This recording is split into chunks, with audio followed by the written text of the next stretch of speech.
Dimakan siang keluarga di rumah orang tua kami di perumahan suburban Depok. Ibu saya memecat saya dari keluarga seperti karyawan yang sudah dia bosan pakai. Dia bilang saya harus berhenti bergantung pada keluarga. Jadi, saya pulang ke apartemen tinggi di pusat Jakarta, buka laptop, dan diam-diam memutus setiap hal yang selama ini mereka andalkan dari saya.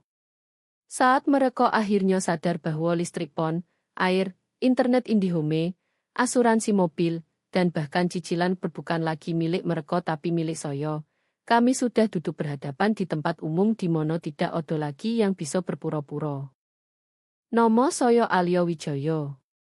Saya 39 tahun. Dalam pekerjaan saya sebagai manajer operasi senior di perusahaan logistik menengah di Jakarta. Tugas saya adalah menjaga alur barang tetap lancar dari gudang ke pelabuhan tanpa hambatan. Saya ahli menyelesaikan masalah sebelum klien tahu ada masalah. Rupanya keahlian itu juga yang membuat saya jadi putri teladan selama hampir 20 tahun. Saya mengurus kehidupan kacau orang tua dan dua saudara laki-laki seperti rantai pasokan rapuh, menambal lubang, melumasi roda, tapi tetap tak terlihat di belakang layar. Makan siang itu berlangsung di rumah orang tua di Depok. Perumahan itu terlihat indah di foto, tapi begitu masuk rasanya sesak. Ruang makan diterangi lampu kuning favorit Ibu Lino, membuat segalanya tampak kuning suram. Bau ayam bakar dan rendang mengisi udara, bercampur aroma karpet lomo yang tak pernah hilang meski sudah berpuluh lilin wangi dibakar. Kami sedang makan setengah jalan. Percakapan biasa saja, penuh sindiran halus dan tawa dipaksa. Bapak Budi sedang bercerita, lagi tentang tetangga, yang rajin merawat halaman. Mas Marco, kakak laki-laki saya, sibuk cek jam tangan, jelas ingin cepat kembali ke bisnis penting, yang fiktif. Mas Eko, adik bungsu, sudah menghabiskan gelas ketiga es teh manis, matanya sayu dan bosan. Tiba-tiba udara berubah. Bukan pelan-pelan, tapi langsung seperti pintu ruangan tertutup rapat. Ibu Lino meletakkan garpu dengan bunyi denting tajam di piring keramik. Dia tidak memandang ayah. Tidak memandang kedua saudara saya. Matanya langsung tertuju ke saya. Tatapannya datar, tanpa kehangatan palsu yang biasa dia pakai di depan tamu. Kamu harus packing barang dan pergi, katanya dengan suara tenang, seolah sedang komentar cuaca. Sudah waktunya kamu berhenti bergantung pada keluarga ini, Alia. Hening total. Sesaat saya kira salah dengar. Koto-koto itu menggantung di antara mangkuk sambal dan vas plastik bunga. Berhenti bergantung pada keluarga. Saya memandang sekeliling meja, menunggu lelucon. Menunggu bapak tertawa, atau Mas Marco bertanya apa maksudnya. Tapi ruangan membeku dalam adegan pengejut. Bapak Budi tiba-tiba sangat tertarik dengan nasi di piringnya. Dia menatap intens, garpu menggantung di udara, tak berani angkat mata. Mas Marco langsung keluarkan dan stroll, pura-pura odo email penting. Mas Eko tidak mengalihkan pandang. Dia menatap saya langsung, sudut bibirnya terangkat menjadi seringai puas murni. Dia sudah lama menunggu momen ini. Saya duduk dengan tangan di taplak meja, merasakan tekstur kain di ujung jari. Saya tarik napas dalam, menunggu air mata atau panas malu datang. Biasanya keluarga ini selalu berhasil membuat saya merasa kecil, membebani, dan selamanya berhutang budi. Tapi air mata tak datang. Malu tak mendarat. Sebaliknya, sesuatu yang dingin dan tajam berklik di otak saya.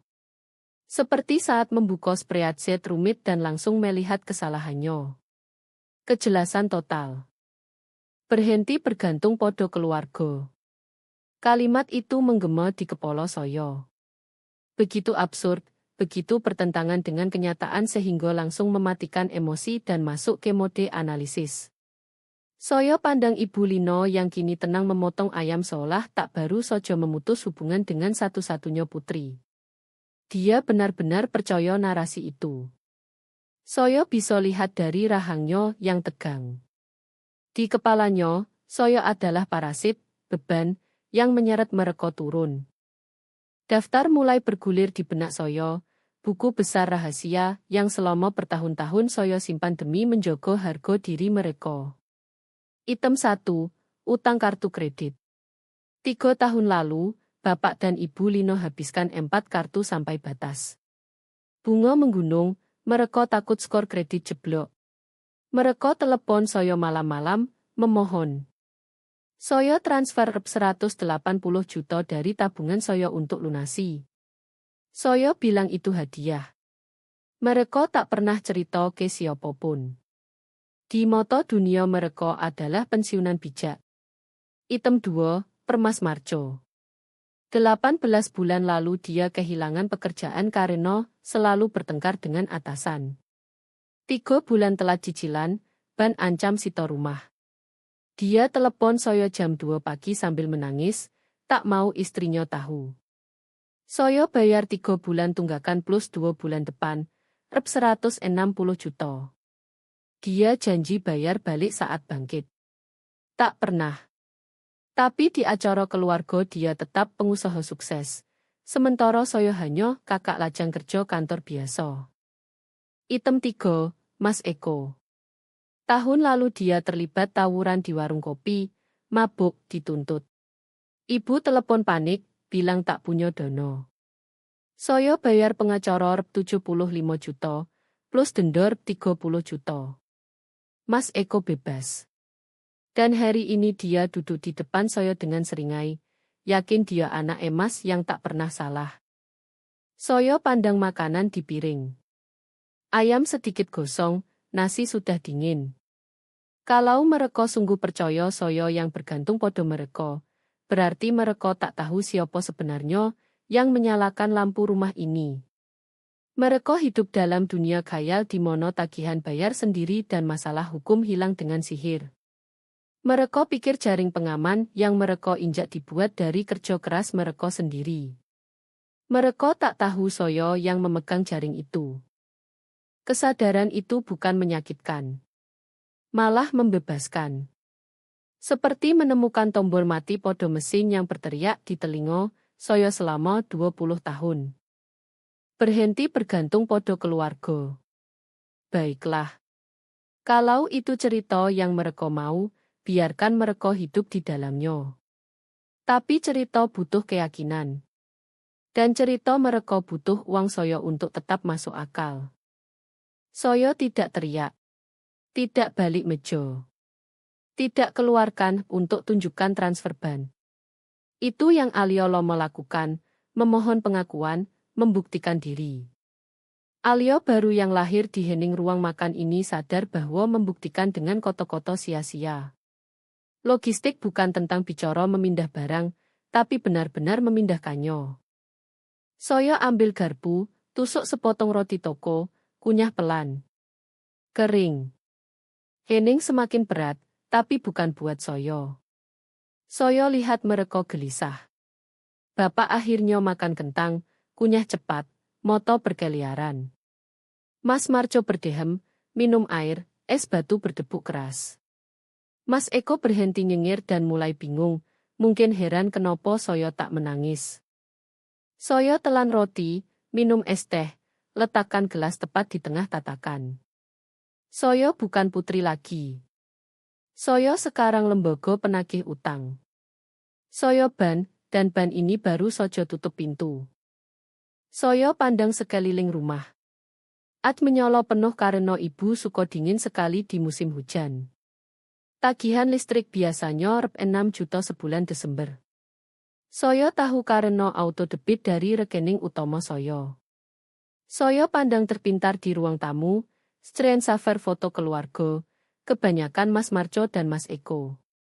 Internet premium rp 1,5 juta sebulan di kartu kredit saya. Saya pandang kunci mobil di meja dekat pintu. Asuransi mobil Mas Eko rp 2,3 juta sebulan dari rekening saya. Mereka ingin saya pergi. Mereka ingin putus hubungan. Mereka ingin saya berhenti bergantung. Ironisnya begitu koyo, mereka baru saja memecat investor terbesar mereka, mengusir tuan tanah mereka, menuntut perusahaan asuransi mereka sendiri. Saya habiskan es teh. Saya usap mulut dengan tisu. Alyo, bisik bapak, suaranya gemetar. Dia terdengar ketakutan, seolah tahu odo yang salah tapi tak bisa sebutkan. Mungkin ibu kamu hanya stres. Liburan selalu berat. Dia memberi saya jalan keluar, kesempatan meminta maaf, merayu, supaya kembali ke status quo di mana saya bayar segalanya dan mereka perlakukan saya seperti sampah. Saya pandang dia. Saya lihat ketakutan di matanya. Dia pria lemah. Selalu begitu. Tidak, Pak, kata saya. Saya tak panggil dia bapak lagi. Ibu benar. Saya putar kepala, tatap langsung Ibu Lino yang masih pegang pisau dan garpu. Tubuh kaku menunggu saya hancur. Dia ingin pertengkaran. Ingin saya teriak supaya bisa bilang saya histeris. Ingin saya menangis supaya bisa bilang saya lemah. Saya beri dia tidak odo yang itu. Saya tatap matanya dalam-dalam. Biarkan hening 5 detik, 10 detik. Biarkan dia lihat ketenangan di wajah saya. Biarkan dia lihat putri yang dulu putus asa minta pengakuan sudah pergi, diganti orang asing yang tahu persis berapa harga segalanya. Baiklah, pikir saya. Saya akan berhenti bergantung podo kalian.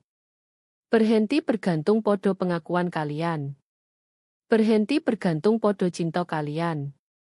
Dan yang terpenting, berhenti membiarkan kalian bergantung podo saya. Anda benar sekali, Bu, kata saya dengan suara halus dingin. Saya sudah terlalu lama bersandar podo kalian semua.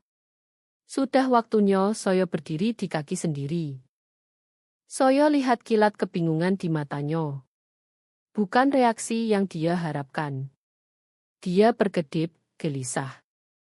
Bagus, katanya, suaranya agak goyah. Saya senang kamu setuju. Saya setuju sepenuhnya, jawab saya. Saya dorong kursi ke belakang. Kaki kursi gesek lantai kayu, bunyi keras membuat Mas Marco tersentak. Saya berdiri. Ratakan rok saya. Pandang mereka sekali lagi. 4 orang duduk di meja, yang dananya dari hantu. Kalian ingin saya pergi, pikir saya. Lihat saja. Saya akan pergi. Dan saya akan bawa setiap rupiah, setiap watt listrik, setiap gigabit data, dan setiap ons perlindungan yang selama ini saya berikan. Saya pulang dulu, kata saya. Dan untuk pertama kali dalam hidup, saya sungguh-sungguh bermaksud itu. Anda harus paham arsitektur keluarga Wijaya. Dari luar, rumah di Depok selalu terlihat sebagai simbol kestabilan suburban. Halaman rapi, cat pagar biru abu-abu elegan, dan Ibu Lino selalu pasang karangan bunga terbaik di lingkungan setiap musim. Tapi pondasi rumah itu bukan beton atau kayu. Seluruhnya dibangun di atas kontrak tak tertulis yang sangat spesifik. Putri memberi, anak laki-laki mengambil. Waktu kecil, Ibu suka mengulang kalimat yang sama setiap saya lelah membersihkan rumah sementara Mas Marco dan Mas Eko bolos, atau saat saya begadang mengajar Mas Eko matematika supaya tak tinggal kelas.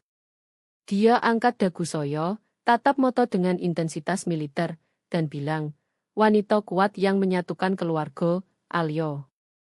Bertahun-tahun saya kira itu pujian. Saya kira dia memasukkan saya ke kelompok Amazon tangguh. Baru setelah 30 tahun saya sadar itu bukan pujian. Itu taktik pembentukan. Belenggu yang dibungkus emas. Wanita kuat menyatukan keluarga, hanya berlaku untuk saya. Untuk Mas Marco dan Mas Eko aturannya berbeda. Laki-laki ya begitu. Kalau Mas Marco pecah kaca jendela, dia penuh semangat. Kalau saya jatuhkan piring, saya ceroboh. Kalau Mas Eko gagal ujian, guru terlalu keras. Kalau saya dapat tambah, saya tak sungguh-sungguh. Saya dibesarkan menjadi dinding penyangga rumah yang tak pernah saya rancang. Dikondisikan percaya bahwa kalau saya goyah sedetik saja, atap runtuh adalah salah saya. Awal pergeseran uang dimulai saat saya 22 tahun. Baru lulus kuliah, dapat pekerjaan pertama sebagai koordinator logistik junior. Gaji terasa besar waktu itu. Saya pulang akhir pekan, bangga jadi orang dewasa. Setelah makan malam, ibu dan bapak duduk saya di meja dapur. Udara penuh keseriusan palsu. Ibu dorong tumpukan kertas tagihan kartu kredit. Angkonya merah. Bunga berputar membuat perut saya mual. Mereka hidup gaya yang tak mampu demi tampak kaya di moto tetangga, mobil baru, liburan, baju branded. Kami agak telat, koto ibu dengan suara bergetar pas. Kami bantu kamu kuliah, Alyo. Kami investasi di kamu. Sekarang kamu sukses, kami pikir keluarga tolong menolong. Saya bayar. Kosongkan tabungan kecil saya. Tulis cekrep 60 juta. Rasanya bangga bisa jadi penyelamat. Saya tak sadar saat itu saya baru tanda tangan cicilan seumur hidup ketidakmampuan mereka. Itu gerbang.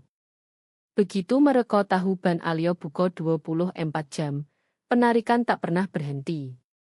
Pola selalu sama, permintaan tak datang saat semua baik. Datang di malam gelap, panik, dirancang melewati logika saya dan langsung ke adrenalin. Ambil Mas Marco, anak emas yang tak pernah salah. 3 tahun lalu dia telepon jam 1 pagi, suara penuh air mata. Dia cerita kehilangan kerja karena pekmasal dan manajemen tak adil. Sebenarnya dia dipecat karena melanggar protokol keselamatan, pikir aturan tak berlaku untuknya. Tapi saat itu yang saya dengar hanya kakak laki-laki menangis. Cicilan rumahnya telat 3 bulan, istrinya hamil, rumah hampir disita. Tolong, Alyo, isaknya. Jangan sampai bapak tahu. Jangan sampai mereka lihat saya gagal. Saya janji bayar balik. Saya sedang nabung buat apartemen sendiri. Odo Vision Board, kompleks kondominium di Jakarta, yang sudah saya incar 2 tahun. Tapi wanita kuat menyatukan keluarga, kan? Pagi harinya saya transfer 160 juta ke rekeningnya. Itu saya. Itu jaring pengaman saya. Mas Marco selamatkan rumah. 2 bulan kemudian dapat kerja baru, tapi uang tak pernah kembali. Setiap saya ingatkan pelan, dia defensif atau ganti topik atau bilang bayi baru mahal. Akhirnya jadi canggung menagih. Dan di Natal, saya lihat dia kasih orang tua terlayar datar baru, berperan anak sukses murah hati. Sementara saya diam tahu itu dibeli dari bunga uang yang dia hutang ke saya. Lalu Mas Eko. Kalau Mas Marco pahlawan tragis, Mas Eko badut kacau. Kebutuhannya bukan investasi, tapi bailout. Cuma sementara, jargonnya. Tahun lalu masalah kecil, lewat telepon ternyata gugatan. Mabuk di warung, berkelahi, patahkan hidung orang.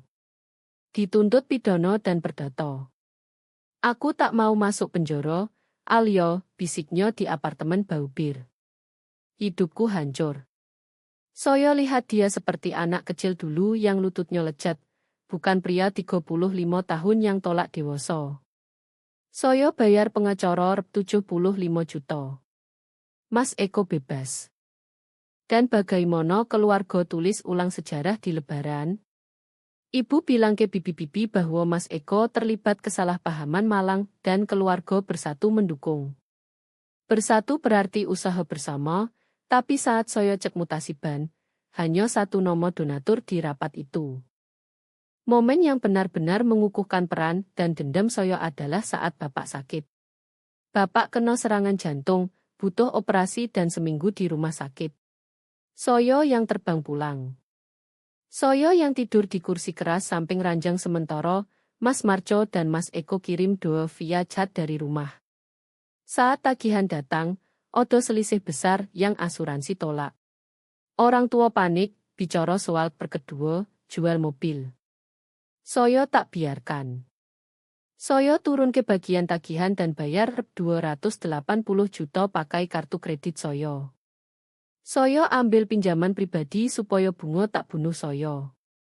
Saya urus diam-diam, efisien, karena tak mau tambah beban mereka. Saat Bapak pulih, kami rayakan makan malam. Ibu angkat gelas air soda. Untuk Bapak, katanya berseri, dan untuk Tuhan. Kami tak tahu bagaimana bayar tagihan rumah sakit, tapi entah bagaimana kami lolos. Itu bukti kalau beriman, jalan akan terbuka. Saya duduk minum air, pikirkan cicilan pinjaman rp 7 juta sebulan yang masih dipotong dari gaji saya. Jalan tak terbuka. Alyo yang membuka. Tapi dalam mitologi keluarga Wijaya, Alyo hanya karakter latar, mekanik yang jaga mesin supaya bintang bisa bersinar. Anda mungkin bertanya kenapa saya tak pernah bilang tidak. Kenapa tak pernah hantam meja dan minta pertanggungjawaban. Sebenarnya pernah. 5 tahun lalu, Mas Marco mau beli mobil mewah yang jelas tak mampu. Butuh penjamin. Ibu telepon pakai suara keluarga bahagia, anggap sudah deal. Tak bisa, Bu, kata saya. Terlalu berisiko. Dia tak mampu bayar.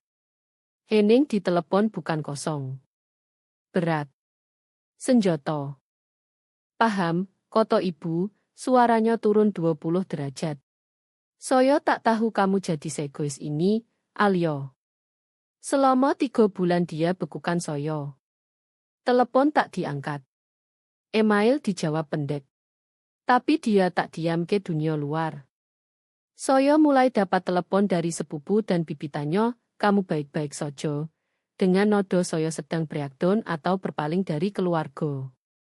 Dia luncurkan kampanye fitnah karena saya tolak tanda tangan pinjaman. Dia senjatai keluarga besar melawan saya. Rasa malu mencekik. Saya merasa paria. Akhirnya saya patah. Saya telepon Mas Marco. Saya jadi penjamin. Dalam 24 jam ibu kembali jadi ibu penyayang. Kehangatan datang, tapi terasa palsu seperti lampu matahari buatan. Pelajaran yang dia ajarkan, nilai saya di keluarga ini langsung diikat dengan kegunaan saya. Selama berguna, saya dicintai. Kalau berhenti berguna, saya nol. Jadi duduk di makan siang hari itu, mendengar denting sendok dan dengung kulkas, saya sadar perintah ibu berhenti bergantung pada keluarga, bukan ledakan acak. Itu gas ligeting ultimate. Dia memproyeksikan. Dia ambil parasit yang dia lakukan sendiri dan tempel ke saya. Serangan pencegahan. Mungkin dia rasakan saya mulai lelah. Mungkin dia lihat cara saya pandang tagihan akhir-akhir ini, jadi dia tulis ulang narasi dulu. Lukis saya sebagai yang membutuhkan sebelum saya ungkap mereka sebagai peminta. Saat berjalan ke kamar Lomo melewati foto Mas Marco wisuda, biaya saya, dan Mas Eko memancing biaya saya, sedih menguap, diganti tekad dingin keras. Saya bukan packing untuk lari. Saya packing untuk turun tahta. Mereka mau putri cukup kuat angkat mereka tapi cukup lemah tak pernah mengeluh beban. Baiklah. Mereka akan tahu kekuatan bisa dua arah. Kekuatan yang izinkan saya angkat mereka 17 tahun adalah kekuatan yang izinkan saya jatuhkan mereka tanpa menoleh. Di apartemen saya di Jakarta, saya buka koper keras. Saya tak unpacking dari perjalanan ke Depok karena sebenarnya saya tak pernah tiba. Tapi sekarang saya buka untuk mulai inventaris baru. Saya tarik baju dari lemari. Saya tak packing untuk tinggalkan apartemen. Saya packing untuk pisahkan hidup. Saya butuh lihat secara fisik apa yang saya beli dengan energi hidup yang saya buang untuk mereka. Plus sutra abu-abu ini saya beli 3 tahun lalu, bulan yang sama Mas Marco punya masalah transmisi mobil. Saya lembur 20 jam minggu itu untuk bayar perbaikan karena dia butuh mobil untuk wawancara yang tak pernah dia ambil. Plus ini bukan sekadar sutra. Terbuat dari kelelahan saya. Saya lipat rapi, masukkan koper. Setelan biru tua tajam ini saya pakai wawancara promosi sekarang. Gaji naik signifikan. Saya telepon Ibu Ejjitet. Reaksi pertamanya bukan selamat. Syukur, Alyo. Mas Eko lagi kesulitan sewa rumah. Promosi saya jadi event likuiditas mereka. Sukses saya langsung dimakan kegagalan mereka. Oh die abu overseas ini yang paling sakit. Lembut, siku sudah aus. Ini baju zirah saya. Yang saya pakai malam-malam jam 2 pagi di meja dapur, moto laptop menyolo, login rekening mereka untuk seimbangkan buku cek. Saya masih rasakan beban malam-malam itu, kecemasan, simpul di perut saat pindah uang dari tabungan saya ke rekening mereka supaya tak kena denda. Kelelahan fisik memecahkan matematika di mana variabelnya dua orang tua yang tak mau berhenti belanja dan dua saudara yang tak mau mulai kerja. Saya isi koper sampai berat. Saya tarik resleting. Bunyi final. Seperti resleting kantong mayat kehidupan lama. Saya duduk di meja dapur, satu-satunya cahaya dari layar laptop. Saya buka spreadsheet kosong. Nomor file, semua yang saya bayar. Saya login portal bank utama. Saya mulai dari dasar. Utilitas didepok. Selama 7 tahun kredensial login disimpan di browser saya, bukan mereka. Gas rep 5 juta, listrik rep 6 juta, air rep 1,2 juta sebulan. Saya kalikan 12 bulan, kalikan 7 tahun. Angka di kolom total membuat saya berkedip. Harga mobil bekas bagus hilang begitu saja jadi panas dan cahaya untuk rumah yang baru saja mengusir saya. Saya lanjut ke telekomunikasi. Paket IndiHome Premium karena bapak butuh channel bola, ibu butuh acara masak. Rep 3 juta sebulan selama 6 tahun. Total melonjak. Saya buka portal asuransi. Polis mobil Mas Eko. Mobil Coupe Sporty, premi tinggi karena usia dan catatan mengemudi. Dulu dia janji bayar kalau saya taruh di polis saya untuk diskon multimobil. Saya transfer tiap bulan, katanya. Riwayat Venmo saya tunjukkan hanya 3 transfer. Terakhir 4 tahun lalu, Memo Bisja dan Bir. Premi bulanan rep 2,8 juta. Saya tambah dedut di rep 7,5 juta saat dia nabrak mailbox. Saya terus. Atap rumah depok bocor 5 tahun lalu. Paman bilang dia bantu kontraktor. Tapi saat tagihan datang, orang tua tak punya uang. Mereka telepon saya menangis. Saya bayar 285 juta. Paman hanya rekomendasi. Saya tambah bunga 18 juta, yang saya bayar 6 bulan.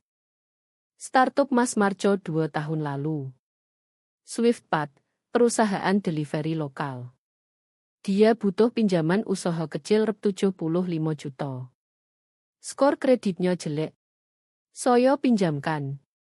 Tiap bulan rep 850.000 masih dipotong dari rekening saya. Bisnis sudah bubar setahun lalu, tapi pinjaman masih jalan. Saldo tersisa rep 48 juta. Saya tambah ke spreadsheet. Lalu villa di puncak. Mereka panggil santuari. Saya tak diundang menginap 4 tahun terakhir. Tak cukup kamar, sayang. Dengan Mas Marco dan anak-anak, plus teman Mas Eko saya paham. Saya bukan kelas santai. Saya tenaga kerja. Biaya HOARP 5,5 juta per triwulan, slip buat rep 12 juta per musim. Pajak properti rep 65 juta setahun, utilitas rep 3 juta sebulan rata-rata, semuanya dari rekening saya. Saya scroll ke bawah spreadsheet. Sorot sel total.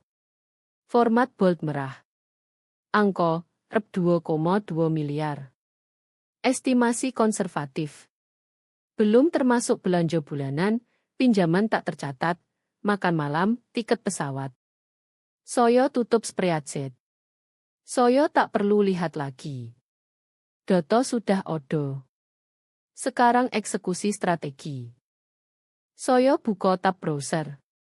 Pertama perusahaan listrik. Matikan auto debit. Konfirmasi. Toggle jadi abu-abu. Gas, Indihome, asuransi mobil Mas Eko. Saya ubah alamat tagihan ke rumah Depok. Pinjaman bisnis Mas Marco saya set manual. Vilo, matikan semua autopay. 45 menit. 45 menit membongkar ekosistem keuangan yang butuh 17 tahun dibangun. Setiap klik terasa memotong kabel bom di dodo. Snip listrik. Snip gas. Snip asuransi. Dengan setiap konfirmasi, saya semakin ringan. Beban yang menekan bahu sejak 22 tahun perlahan hilang. Saya lepaskan mereka jatuh. Dan pertama kali saya sadar, saya bukan yang akan kena tanah. Saya tutup laptop. Layar kembali ke background gunung. Saya selesai dengan dunia digital. Saya butuh kertas. Saya buka lemari arsip, ambil map tebal bertuliskan Vilo Puncak Legal. 10 tahun lalu saat beli Vilo, kredit saya sempurna, kredit mereka hancur. Ban tak mau sentuh mereka, tapi mereka ingin Vilo itu sekali. Jadi kami buat kesepakatan. Saya peminjam utama. Sertifikat atas nama kami bertiga untuk puaskan ego mereka, tapi ban minta perjanjian samping untuk jelaskan tanggung jawab. Pengacara saya, Pak Hendro, selipkan klausul. Ibu dan bapak hampir tak bocok karena sibuk bayang-bayang tirai. Saya buka halaman 4, paragraf 7. Dalam hal perselisihan mengenai properti, saya tahu koto-koto itu di luar kepala. Tapi lihat tinta hitam, tanda tangan Ibu Lino, yang melengkung arogan, beri saya getar puas. Dia tanda tangan karena pikir, saya tak pernah pakai. Berhenti bergantung podo keluarga, katanya. Saya pandang dokumen. Baik, Bu. Saya tak akan bergantung podo Ibu. Saya akan bergantung podo ini. Minggu berikutnya pesan masuk dari keluarga besar. Bibi Sarah, Ibu bilang kamu putus semua rekening dan curi uang rumah. Semoga ini salah paham. Orang tua sudah tua. Meninggalkan mereka dan ambil tabungan mereka dosa. Saya screenshot. Simpan ke folder. Saya bukan putri lagi. Saya jaksa yang bangun kasus. Setiap kebohongan mereka adalah batu bata tembok yang saya bangun di antara kami. Kemudian email dari firma hukum tak dikenal. Subjek, penyesuaian sertifikat Vilo Puncak. Mereka wakili bapak dan ibu. Klaim Vilo dibeli dengan dana keluarga, nama saya hanya untuk kemudahan pembiayaan. Minta saya tanda tangan quitclaim deed pindah kepemilikan penuh ke mereka dalam 14 hari, atau mereka ajukan gugatan kuyet title. Saya bocok ancaman. Mereka coba curi Vilo. Ibu sadar manipulasi emosi tak berhasil. Pesan teks gagal. Guild trip tak mempan. Jadi naik level. Dia yakinkan diri karena merasa pemilik, maka dia pemilik. Dia ke pengacara, cerita dongeng putri manipulatif, suruh kirim surat ini. Saya bersandar. Senyum sentuh bibir, bukan senyum bahagia. Senyum pemain catur yang lihat lawan gerak ratu langsung ke jalur sniper. Ibu buat kesalahan fatal. Selama ini hanya perselisihan keluarga, berantakan, Said, rasa bersalah dan tapi kita keluarga. Tapi dengan sewa pengacara, kirim tuntutan resmi ubah kepemilikan, dia keluar dari ranah perasaan, masuk ranah kontrak. Dia masuk pengadilan. Dan dia tak bocok kontrak. Dia tak tahu paragraf 8.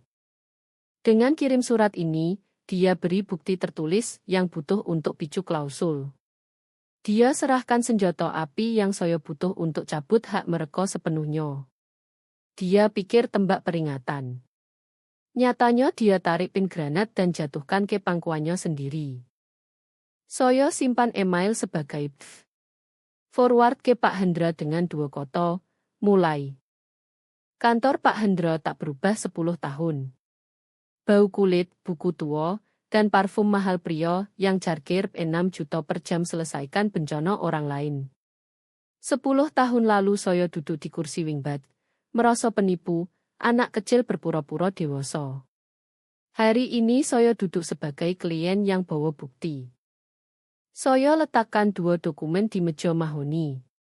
Kiri, perjanjian villa asli, kertas agak kuning, tanda tangan keluarga yang sudah tak ada lagi dalam jiwa. Kanan, surat segar dari pengacara ibu. Pak Hendra pakai kacamata boco. Boco surat sekali, 2 kali. Letakkan, ambil perjanjian asli. Buka halaman 4, paragraf 8. Hening berat, hanya detak jam kakek di sudut. Saya lihat matanya bolak-balik 2 kertas. Saya tunggu dia bilang saya salah. Tunggu dia bilang klaim ibu mengalahkan kontrak atau hakim kasihan orang tua. Sebaliknya Pak Hendra keluarkan suara setengah desah setengah tertawa kering. Ini, katanya ketuk surat pengacara ibu, hadiah, Alio. Jarang lawan buat kesalahan mendasar begini. Dia jelaskan, klausul pemicu. Setiap upaya pihak kedua, orang tua, kontes title atau klaim kepemilikan lebih dari hak pakai seumur hidup, itu pelanggaran material. Surat ini bukti niat tertulis. Mereka tak cuma menggerutu di meja makan. Mereka sewa wakil hukum minta quit claim. Mereka nyatakan niat ubah title. Dalam moto hukum, ini serangan terhadap kontrak. Mereka tarik pelatuk, tapi tak sadar pistol mengarah ke kaki sendiri. Jadi sekarang, tanya saya, suara mantap, hukum bilang opo? Secara hukum, villa efektif milik Anda sepenuhnya kalau kita terapkan, jawabnya. Kita tak perlu debat siapa bayar atap atau pajak. Kita punya surat ini. Kita bisa ajukan deklarasi besok. Ganti kunci Jumat. Mereka tak punya pijakan hukum hentikan Anda. Saya bersandar di kursi kulit. Saya tak rasakan rus kemenangan. Ruangan berhenti berputar. Selama 17 tahun hidup saya seperti di garis patahan. Selalu tunggu gempa, telepon utang, guilt trip, tuntutan lebih. Saya hidup dalam keadaan selalu siaga. Otot tegang siap tangkap mereka saat jatuh. Sekarang tanah di bawah saya mengeras. Beton. Bojo. Tak bergerak. Mereka tak bisa sakiti saya lagi. Tak bisa ambil rumah saya. Tak bisa rusak kredit saya. Tak bisa gas liket saya jadi parasit. Hukum, dingin, keras, tak peduli air mata mereka, berada di pihak saya. Saya tak mau ajukan motion sekarang. Saya mau beri mereka presentasi. Saya keluarkan map tebal berisi spreadsheet, semua, yang saya bayar. Mereka pikir saya lakukan ini karena dendam kecil. Mereka tak punya konsep realitas hubungan keuangan kita. Kalau saya usir sekarang, mereka bilang ke dunia saya monster. Saya mau mereka tahu kenapa ini terjadi. Minggu pagi langit kelabu. Dingin lembab meresap tulang. Saya pakai blazer abu-abu arang, kemeja sutra putih baru, celana panjang gelap. Rambut diikat ketat. Saya tiba di restoran Griya Bogor lebih dulu. Restoran pinggir jalan lama di jalur Depok Puncak. Bot vinil sudah ditambal isolasi, bau gorengan meresap dinding sejak 1985. Saya pesan bot pojok besar. Pak Hendra datang, duduk di meja kecil sebelah, bawa tas kulit. Dia penangkal nuklir saya. Pukul 11.55, saya keluarkan 3 binder hitam tebal. Binder 1 untuk ibu dan bapak. Binder 2 untuk Mas Marco dan Mas Eko. Binder 3 milik saya. Saya letakkan gelas air di samping binder. Tangan terlipat di meja. Punggung tegak. Lonceng pintu berbunyi. Mereka masuk. Ibu di depan, bapak di belakang, Mas Marco cek jam, Mas Eko tangan di saku jaket. Mereka lihat saya. Lihat Pak Hendro. Lihat binder hitam. Duduk, kata saya. Bukan permintaan. Ibu geser keyboard depan saya. Sudah cukup, Alyo. Kamu sudah buat poinmu. Kami semua kedinginan dan repot. Nyalakan lagi semuanya dan kita lupakan. Dia bicara seolah saya cuma tantrum anak kecil. Saya tak jawab. Saya dorong binder pertama ke ibu. Binder kedua ke kedua saudara. Buka binder saya sendiri. Apa ini? Tanya Mas Marco. Buka. Halaman 1. Bapak buka. Mas Marco ikut. Halaman pertama ringkasan tebal. Total kontribusi keuangan Alyo Wijaya ke keluarga Wijaya 2008-2025. 1 angka, Rp 2,2 miliar. Angka menggantung, hisap oksigen bot. Itu pokoknya, kata saya tenang. Belum termasuk inflasi, belanja harian, bunga pinjaman. Itu uang keras dari rekening saya ke rekening kalian. Ini rumah, gumam bapak, wajah pucat. Itu rumah yang kalian tinggali. Itu atap yang sekarang tak ada panasnya. Itu listrik yang kalian tak bisa nyalakan. Ibu membalik halaman 12, tagihan rumah sakit operasi jantung bapak. Kalian bilang asuransi tanggung. Kalian bilang mukjizat Tuhan. Lihat baris bawah, ditolak.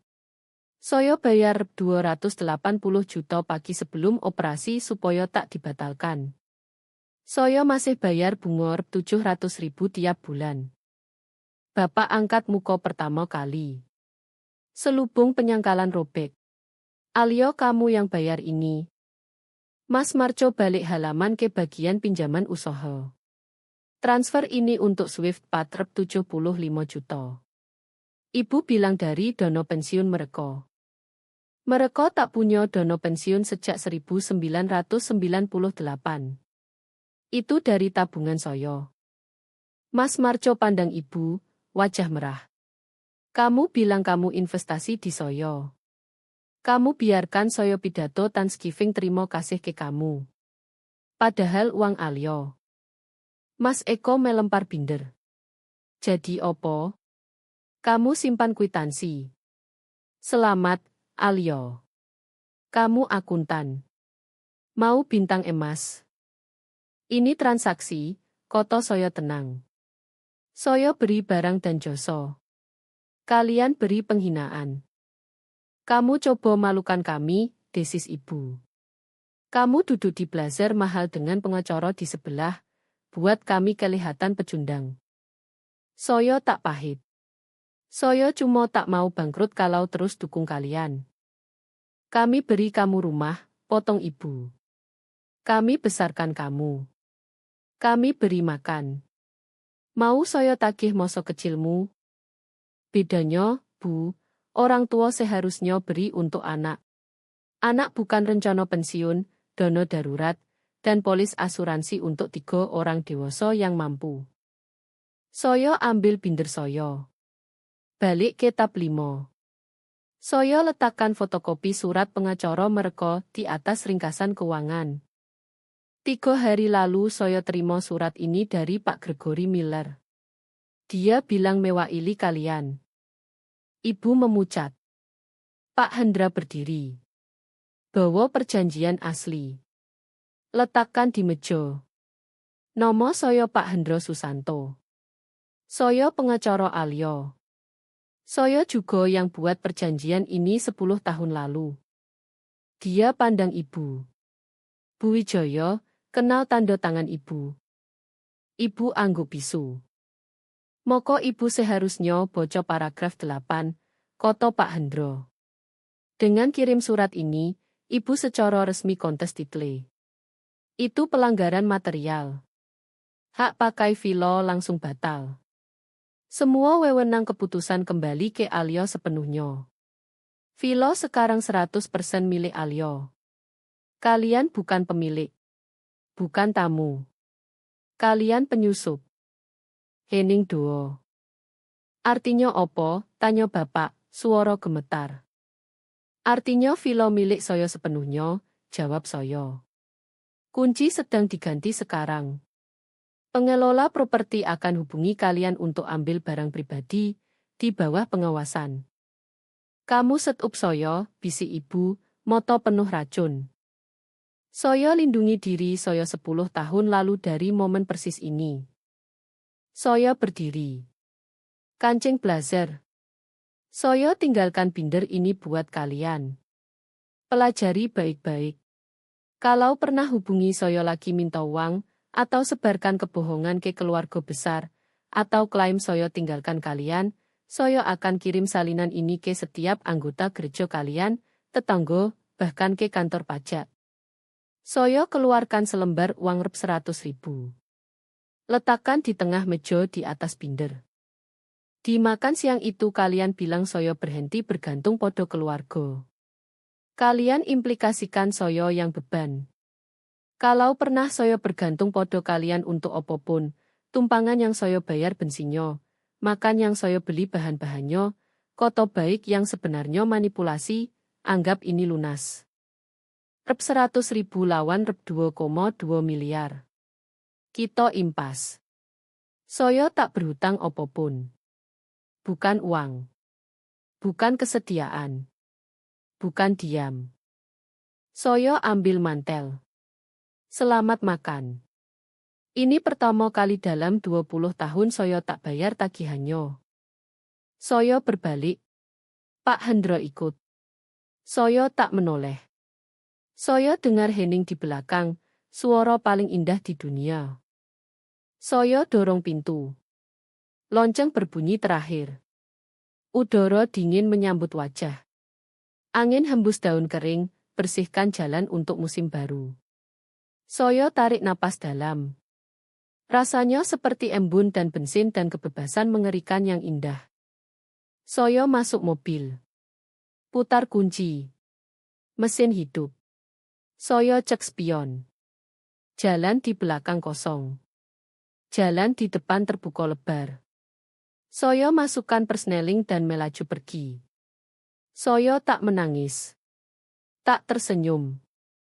Hanya berkendara, tinggalkan utang, rasa bersalah, dan keluarga Wijaya di kaca spion, semakin kecil sampai jadi titik debu di kejauhan.